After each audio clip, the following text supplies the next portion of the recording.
হাদিসটার সাথে বর্তমান প্রেক্ষাপটকে আমরা একটু মিলিয়ে দেখার চেষ্টা করব। আল্লাহ রাসূল সাল্লাল্লাহু আলাইহি ওয়াসাল্লাম বলেছেন, যখন মানুষেরা দুইটা পাপকে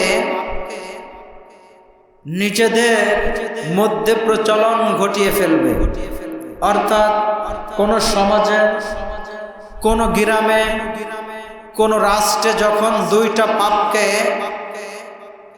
চালু করে ফেলবে, তখন আল্লাহ রাব্বুল আলামিনের আযাব তারা নিজেরাই নিজেদের জন্য বৈধ করে নেয়। বলেন নাউজুবিল্লাহ।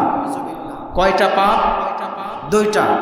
সেই পাপকে আমি আপনাদেরকে হাদিসের থেকে শোনাচ্ছি। আল্লাহ রাসূল সাল্লাল্লাহু আলাইহি সাল্লামের ভাষায় তিনি আমাদেরকে বলছেন, ইযা যাহারাজ জিনা ওয়ার রিবা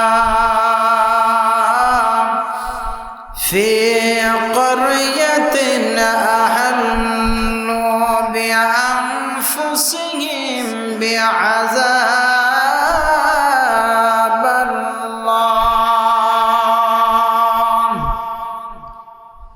আল্লাহর নবী, বিশ্ব নবী আমাদেরকে শুনায়ে দিয়েছেন, যখন কোনো প্রতি সমাজে অথবা কোনো রাষ্ট্রে, কোনো জনপদে মানুষেরা দুইটা পাপ করা শুরু করবে।